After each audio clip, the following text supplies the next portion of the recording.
جی متین بھائی السلام علیکم. جی وعلیکم السلام ورحمۃ اللہ وبرکاتہ، علامہ صاحب بہت کیسے عرصے ہیں آپ؟ بعد تشریف لائے ہیں. خیریت سے ہیں ماشاء اللہ. جی الحمدللہ میں ٹھیک، آپ بتائیں آپ کیسے ہیں؟ اللہ تعالیٰ کا بڑا احسان ہے. Thank you sir. اللہ آپ کو جزائے خیر دے. حکم کریں. بہت شکریہ علامہ صاحب، میں بالکل تھوڑے ٹائم کے لیے یہاں پہ حاضر ہوں۔ سب سے پہلا مہربانی جو فرمائیں میرا آپ. کوشچن یہ ہے کہ جو علم غیب کے بارے میں شیعہ کا عقیدہ ہے، وہ علم غیب کے بارے میں شیعہ کا کیا عقیدہ ہے؟ تو شیعوں کا عقیدہ یہ ہے کہ دیکھیں کہ ائمہ طاہرین علیہم الصلوۃ والسلام، دیکھیں علم غیب صرف اللہ کے پاس ہے. شیعوں کا عقیدہ ہے جیسے قرآن مجید نے فرمایا کہ علم غیب صرف اللہ تعالیٰ کے پاس ہے. اللہ تعالیٰ نے اپنے حبیب صلی اللہ علیہ وآلہ وسلم کو بہت ساری چیزوں کا بتا دیا کہ بھئی آسمان، وہ عرش پہ گئے تھے. عرش ہم نے دیکھا نہیں ہے نا. عرش پہ گئے، جنت دیکھا، انہوں نے نار دیکھا، ملائکہ سے ملاقات کی، ملائکہ کو نماز پڑھا، انبیاء کو نماز پڑھا ہے. ٹھیک ہے نا. لیکن یہ سب علم غیب نہیں کہلاتا، کیونکہ اللہ تعالیٰ نے کی جانب سے ان کو عطا ہوا ہے. اللہ تعالیٰ نے ان کو دکھایا اور اللہ تعالیٰ نے ان کو علم دے دیا کہ بھئی دنیا میں کیا ہوا ہے، خلقت کے آغاز سے لے کر دنیا میں کیا گزرا ہے، وہ اسرار، وہ رازیں جو کسی کو نہیں معلوم، اللہ نے اپنے حبیب صلی اللہ علیہ وسلم کو بتایا. اور پھر دنیا میں آگے کیا ہوگا وہ بھی اللہ تعالیٰ نے اب حبیب صلی اللہ علیہ وسلم کو بتایا. لیکن اس کا نام علم غیب نہیں ہے. اہل بیت علیہ السلام نے نہیں بولا کہ اس کو علم غیب بولا کرو، کیونکہ یہ اللہ تعالیٰ نے اپنے حبیب صلی اللہ علیہ وسلم کو دیا. علم غیب وہ ہے جو صرف اللہ کے پاس ہے. اور پھر رسول اللہ صلی اللہ علیہ وآلہ وسلم نے یہ سارے علوم اپنے اوصیاء طاہرین اہل بیت علیہ السلام کو عطا کیے ہیں.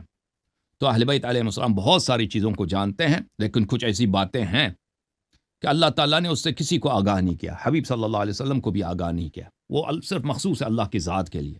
ٹھیک ہے نا. اللہ کے خزانے میں ایسی باتیں ہیں جو اللہ نے کسی کو نہیں بتایا. تو اور جو باتیں اللہ نے بتایا ہم ان کو نہیں جانتے، لیکن اللہ تعالیٰ نے رسول اللہ صلی اللہ علیہ وسلم کو بتایا، رسول اللہ صلی اللہ علیہ وسلم نے اپنے اوصیاء کو بتایا، لیکن ان کا نام علم غیب نہیں ہے. جی سر، یہ ہمارا عقیدہ ہے. اچھا علامہ صاحب، جو اللہ تعالیٰ نے قرآن مجید میں حضرت یوسف کے واقعات کو ذکر کرتے ہوئے کہا ہے کہ اے محبوب، یہ غیب کی خبریں ہیں جو ہم نے آپ کی طرف وحی فرمائی، ہم، تو وہ تو حضرت یوسف کے دور میں ایک واقعہ ہو چکا ہے. تو جب بالکل اللہ نے نبی کریم صلی اللہ علیہ وسلم کو وہ بات بتائی، تو اللہ خود کہہ رہا ہے کہ وہ غیب کی خبر ہے جو ہم نے آپ کی طرف وحی کی. صحیح. تو اللہ تو خود کہہ رہا ہے کہ میں نے غیب بتایا ہے، جی سر. واضح ہے کہ اے محبوب یہ غیب کی خبریں ہیں جو ہم نے آپ کی طرف وحی کی. تو اس کے صحیح. بارے میں آپ کا کیا تو موقف ہے؟ تو وہ وحی ہمیں بھی پتہ نا، وہ وحی تو نبی صلی اللہ علیہ وسلم نے چھپایا تو نہیں نا، وہ وحی تو ہمارے پاس بھی ہے. تو ہم بھی علم غیب ہے ہمارے پاس بھی.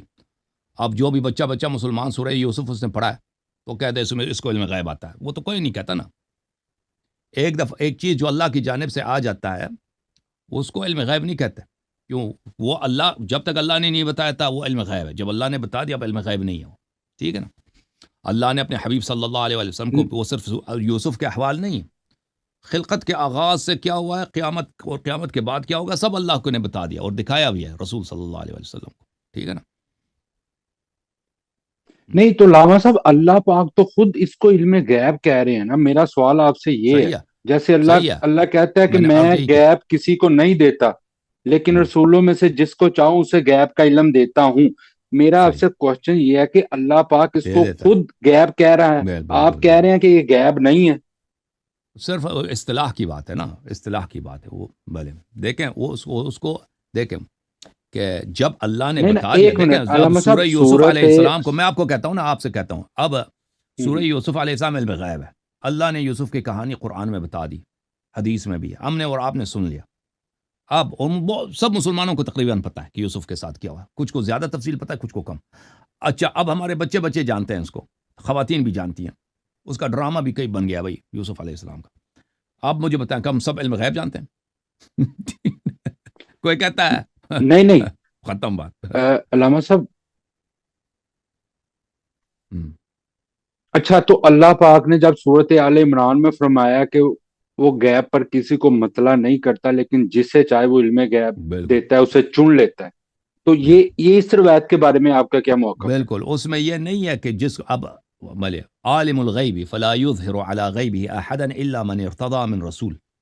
اللہ تعالیٰ عالم غیب ہے، اپنے غیب پہ کسی کو مطلع نہیں کرتا مگر یہ کہ ایسا رسول ہو جس سے اللہ راضی ہو، جس کو اللہ چاہے کہ اس کو اس غیب سے آگاہ کرے. اس آیت میں یہ نہیں ہے کہ اب اس کو آگاہ کیا تو اس کا علم اب علم غیب کہلائے گا. ٹھیک ہے نا. بات ہو رہی ہے صرف اصطلاح کی. دیکھیں اصطلاح کی بات یہ ہے، اس پہ ہم نہیں، اس کا کوئی شیعہ منکر نہیں. اکثر شیعہ سے پوچھیں نا، کہتے ہیں شیعہ مولویوں سے بھی پوچھیں کہ کیا نبی کو علم غیب آتا ہے، وہ کہتے ہیں جی ہاں نبی صلی اللہ علیہ وسلم کو علم غیب آتا ہے. وہ یہی کہیں گے آپ کو. شیعہ ذاکرین سے بھی پوچھیں کہ ائمہ علیہ السلام کو علم غیب آتا ہے، وہ کہیں گے علم غیب آتا ہے.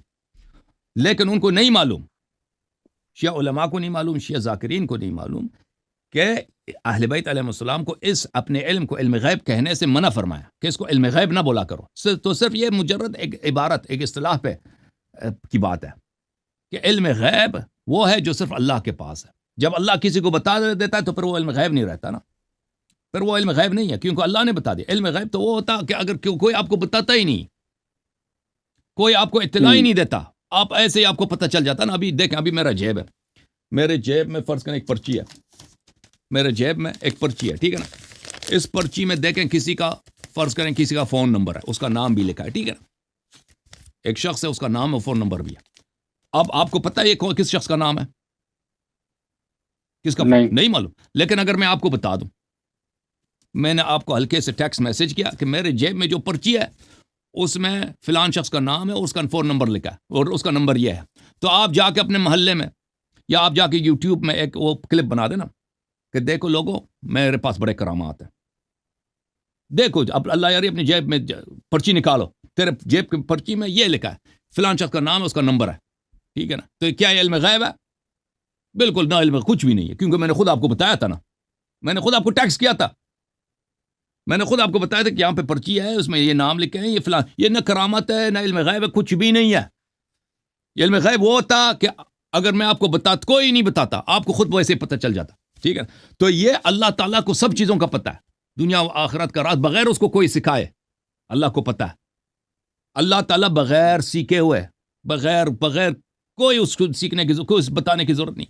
ہر چیز اللہ تعالیٰ کو پتہ ہے، آئندہ کیا ہوگا سب کا پتہ ہے. ہمارے نبی صلی اللہ علیہ وآلہ وسلم کے لیے اللہ کی جانب سے ٹیکسٹ آیا، جیسے ہم ٹیکسٹ بھیجتے ہیں نا، مطلب ٹیکسٹ یعنی اللہ کی جانب سے وحی پیغام آیا، ان کے قلب مبارک پہ جبرائیل نے ان کو سنایا، جبرائیل سے ملاقات ہوئی.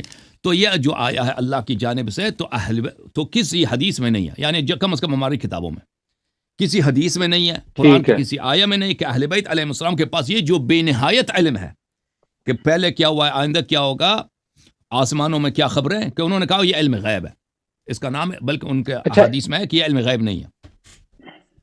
ان شارٹ یہ ہے کہ جب اللہ نے نبی کریم صلی اللہ علیہ وسلم کو کوئی بات بتائی تو وہ علم غیب نہیں رہتا. بالکل یہی کہنا چاہ رہے ہیں آپ؟ بالکل، یہ منصوص ہے. ایک اور میں اس کا حدیث آپ کو دکھاؤں، اس کا حدیث آپ کو دکھاؤں. جی دکھائیں مجھے اس کی. میں اس کا حدیث آپ کو دکھا دیتا ہوں تاکہ کسی کے دل میں شبہ نہ رہے. آپ کو پتہ ہے کہ حضرت امیر المؤمنین علی علیہ الصلوۃ والسلام کی جو شہادت ہے وہ کب ہوئی ہے؟ وہ ہوئی ہے سنہ 40 کو، پتہ ہے. اور مغول جو آئے تھے، مغول وہ چنگیز خان کا جو لشکر تھا، اس کا ایک پوتا تھا، ہلاکو خان نام ہے اس کا. ہلاکو خان وہ مغل بادشاہ تھا، وہ مغل فاتح تھا جس نے بغداد فتح کیا تھا. بغداد اس زمانے میں عالم اسلام کا دار الخلافہ تھا، ٹھیک ہے نا.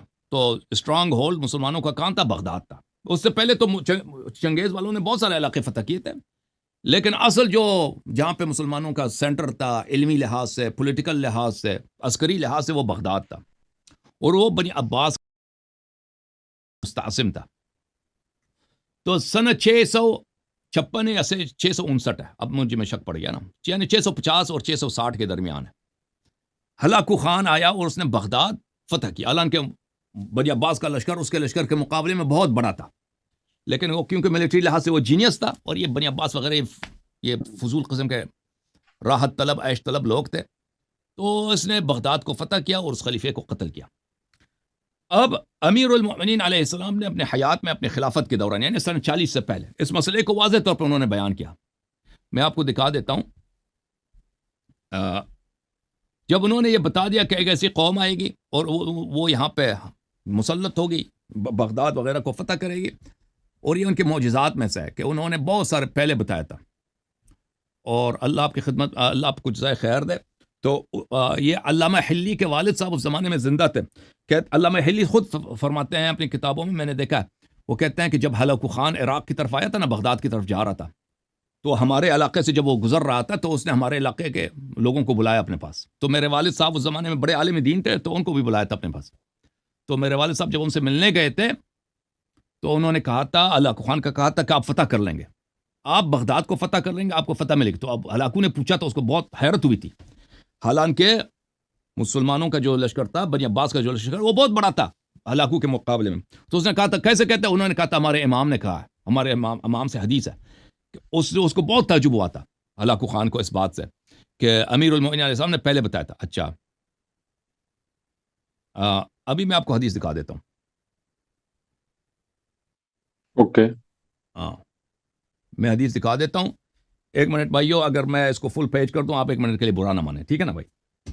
یہ میرے محترم ناظرین کتاب اختیار معرفت الرجال المعروف برجال الکشی ہے، چاپ مؤسسہ النشر الاسلامی. یہاں پر یہ حدیث ہے صفحہ نمبر 250 میں.